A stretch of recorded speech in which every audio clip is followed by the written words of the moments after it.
What is up, everybody? Welcome back to the channel. It is Rustbeard, and... Wait, hang on a second. Okay, that's much better. We're going to be talking about cozy games today.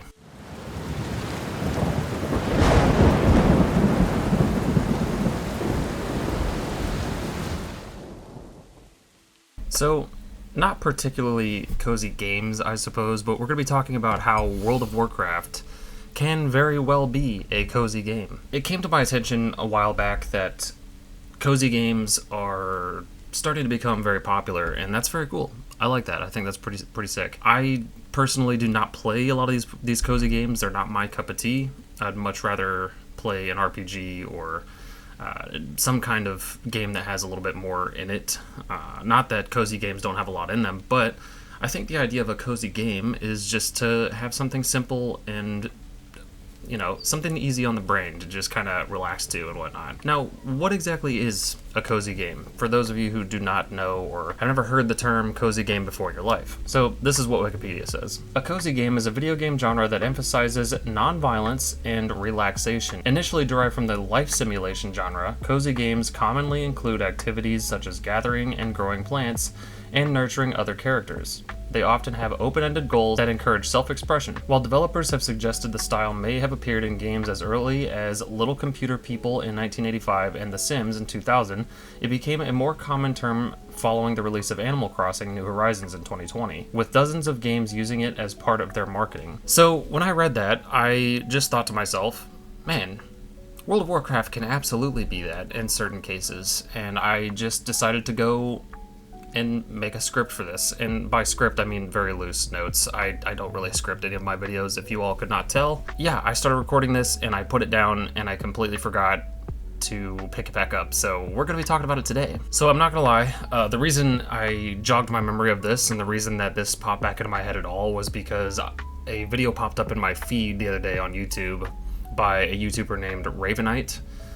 And I watched it and I was like, damn it, I was gonna make a video about this like a while ago, but I completely spaced it and I missed my chance to create the bandwagon, but now it's gonna look like I'm just jumping on the bandwagon. But I think there are some other things that could probably be said. I'm also going to style mine a little differently. I'm gonna put this into 3 different tiers. There's gonna be tier 1, tier 2, and tier 3, going from the most cozy activities you can possibly think of all the way down to the ones that kind of branch out into the more World of Warcraft things that it's kind of fuzzy, where there's some gray there. Whether or not it's cozy is entirely subjective and up to you. Now, I know there's also another YouTuber that she mentioned did a video. I have not watched it yet, but I will probably watch that at some point because I am interested to see what people are saying on the topic, by a YouTuber named Laelindria. Sorry if I mispronounced that, but I will leave links to both of those videos in the description down below. So first things first, tier 1. Run. Just start running. No, I'm only joking, of course. I have been doing the Azeroth on Foot series that the new episodes should be out here soon. I want to say Monday I will have the Walking Across Eastern Kingdoms. However, I'm not entirely joking because that is, it is really cozy. It is absolutely very cozy to just start at one point and go to the other. I mean, it really doesn't get too much cozier than that. It's relaxing, you get to take in all the sights and sounds, you get to see things that you may not have seen before because maybe your exploration just has led you on different paths. And I just think that it's a overall very relaxing thing to do. And I have now done Kalimdor, Eastern Kingdoms, and Pandaria. I'm telling you right now, dude, I kind of just lose myself. I just go in and I'm walking and chilling and taking in all the sights. Usually I got a snack with me and all that kind of stuff, which I know you guys can't see all that in the video, but it's relaxing. And if you haven't seen my videos on that yet, if you haven't seen my Walking Across Azeroth or Azeroth on Foot series that I've started, go ahead and check that out and you'll know exactly what I'm talking about. They are just very peaceful, very calming, and it's just a really good way to see the more broad picture of the world of Azeroth, and I don't know, I think it's very nice. Now, of course, there are things that you can do while you are running if you wish, and this is still going to be in the tier 1. There's things like gathering and professions, of course, that for the most part do not require any violence or any killing of any kind other than maybe skinning, I suppose. Take skinning out of it, because obviously you got to kill the things to skin animals and stuff. If you take the killing part out of it, skip over skinning altogether, you can pretty much do anything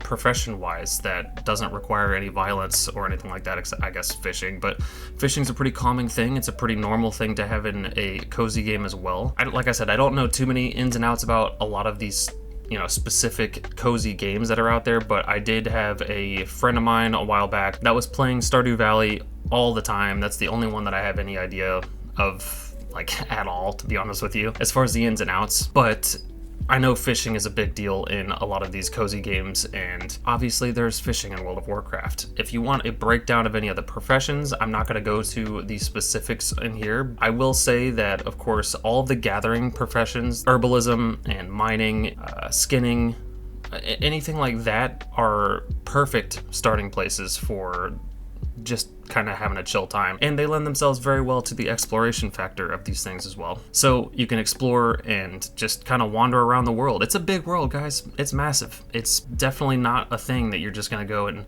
skip across the world in an hour and you're done. It took me an hour and a half to get across Kalimdor, and that was just walking. That wasn't including any gathering. I wasn't stopping to sightsee or anything like that. I literally was walking from the bottom to the top of Kalimdor. It took me an hour and a half. Trust me, there's plenty to do, plenty to see, plenty to gather. Now, of course, if you want to add fishing to that, you're bound to find ponds and little lakes and streams and rivers and stuff that you can fish in along your way.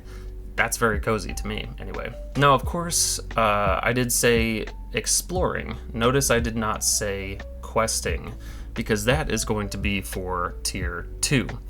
Now, the reason I'm upping that to Tier 2 is because, of course, there are a lot of quests that do require you to act violently upon your enemies. Or other people's enemies, depending on what quest you're doing. So I do add that to Tier 2, because this is where we start to go into the things that do require some combat, they do require some heavy lifting at times, but I still think that the act itself in a video game for quests, even if you do have to kill things or, do some things that would kind of step outside of the cozy game category, it is still very calming to just quest. There's no competitiveness to it, it's not PvP, it's not a raid, it's not a dungeon. You can just go in, explore with your fishing and professions and stuff from Tier 1, but add questing to the mix. And again, the more you add to this, of course, the less it becomes cozy. Questing and maybe stopping in at a fishing hole somewhere and just chilling for a little bit and then continuing on your quest, that's great. That's very cozy to me. I think that definitely falls in line with the cozy game category. So, of course, Tier 2, I think, is more of an addition to Tier 1, but I think that you can definitely do that separately. You don't necessarily have to gather, you don't necessarily have to explore all that much, I guess, if you want to specifically just quest in one zone or another, or maybe one continent or another, but still there's a lot to see, there's a lot to do. You're gonna do some exploring no matter what. If you're wanting to do questing and you just need something else to do, like basically if you can take what I'm about to say in Tier 3 and you want to add more stuff to it, then just keep going down in tiers, or vice versa. So basically, if you're doing Tier 1 and it's just not doing it for you, or maybe it's a little too cozy, you know what I mean, as in you're gonna fall asleep kind of cozy, just keep adding to the tiers and so forth and until you find a sweet spot, you know what I mean? Now, Tier 3, this is where things are going to be a little bit more outside of the cozy game category, and it's because this is going to require you to go into dungeons and raids. However, I would not do any current dungeons or raids. As a matter of fact, I wouldn't even do any dungeons or raids from the previous expansion. I would go 2 expansions back and transmog farm. Transmog farming is the bee's knees. It is my favorite thing. I love to transmog farm. If you don't know what transmogging is, it's basically when you can just take the gear that you're already wearing and make it look like something else that you've already collected. Keep in mind, you do have to be in that armor category or weapon category in order to use it for your class, but if I'm a warrior, I can basically transmog my armor to look like any plate armor in the whole game, as long as I've collected it. But that's where the exploration and coziness and stuff comes in, is you can go into these dungeons and raids and even quests. I mean, quests drop armor and all that kind of stuff all the time as well, and you can collect these appearances for your class. Now, that's going to get even better when I think it's the pre-patch comes out. I could be wrong on that, but I'm pretty sure it's the pre-patch that is going to allow you to unlock appearances for any class. And I mean, like if you're on a warrior, you can go into a dungeon or raid and collect pieces of cloth or leather or mail armor, the warrior won't be able to wear it, but you'll still unlock the appearance for that piece of gear, whether you can use it on that character or not. That way, when you log into your mage or your priest or whatever, you'll be able to wear those pieces of armor because you've unlocked them on a different one. So transmog farming is going to be even more lucrative, which is nice, and I'm very much looking forward to it. I've already mentioned it on the channel before, I will be doing some live streams of just transmog farms, and those are going to be some cozy streams, because what I'm going to do is I'm just going to go and probably get a cup of coffee, chill in the morning, and start farming for transmogs. I'm going to go into legacy raids and legacy dungeons and just collect as many appearances as I possibly can.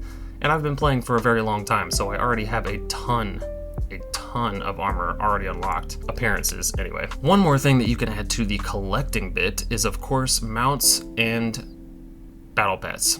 However, I would not add mounts to this list. In my opinion, farming for mounts is more of a headache than it is cozy.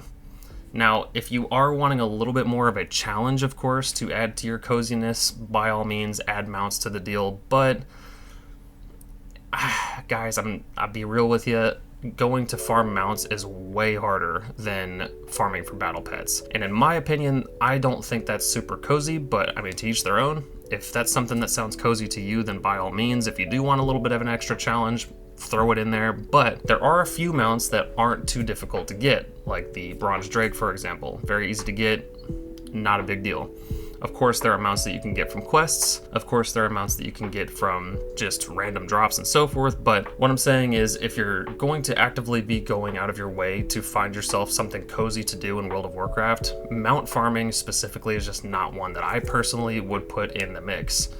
Battle pets, however, absolutely. Battle pets are way easier to get. You can just go around anywhere and capture a battle pet and add it to your collection. Then, once you have understood the battle pet situation and how it works and all that kind of stuff, you can of course battle with them, just like a Pokemon game. Obviously, that's where it becomes a little bit less cozy, because then there's a competitiveness to it and so forth. But if you cut that part out, and you're just collecting for the sake of collecting, which I personally like to do myself. I don't really do pet battles all that much. Every once in a while, I'll pick it back up and I'll do some stuff. I would highly recommend getting the pet Icky, by the way. He's God tier. He'll help you out a lot. Leveling him up as much as possible. He's really good. Battle pets, definitely something fun to collect. And then of course there are different rarities for battle pets, so it just adds a little extra thing that you can look forward to while you're collecting battle pets. Now, I know that World of Warcraft isn't necessarily a cozy game, but I think there are so many different things that you can do in World of Warcraft that are cozy, that can be related to other cozy games like Stardew Valley or Journey or Spiritfarer or Animal Crossing or whatever. I think that there's plenty of stuff, and I would even argue that games like Breath of the Wild and Tears of the Kingdom can be cozy games. You know, there's obviously a lot of stuff in it. You know, you can go in Breath of the Wild or Tears of the Kingdom and get your shit completely rocked by enemies all over the place. I think if you know where to look, you know how to find it, you will find coziness in World of Warcraft, and you will find it in games like Breath of the Wild and Tears of the Kingdom, of course, which I think, of course, lend themselves a little bit better to the cozy game category than World of Warcraft, maybe. But all of this in mind, let me know down in the comments below, what do you think the most cozy thing to do in World of Warcraft is, and why? Do you have any experiences with just being in a cozy World of Warcraft experience? Let me know. Also, don't forget to check out xRavenite and Laelindria's videos on World of Warcraft being a cozy game. I'm gonna go watch Laelindria's right now, and yeah, I hope you guys enjoyed this video. Make sure you give me a giant thumbs up if you liked it, and subscribe to the channel if you want to see more stuff like this, or any more cozy stuff as well. I've got some more Walking Across Azeroth videos for you coming up. Those are very cozy. Absolutely check them out if you just want something to kind of wind down to or study to or whatever. And I will see you guys in the next one. Peace.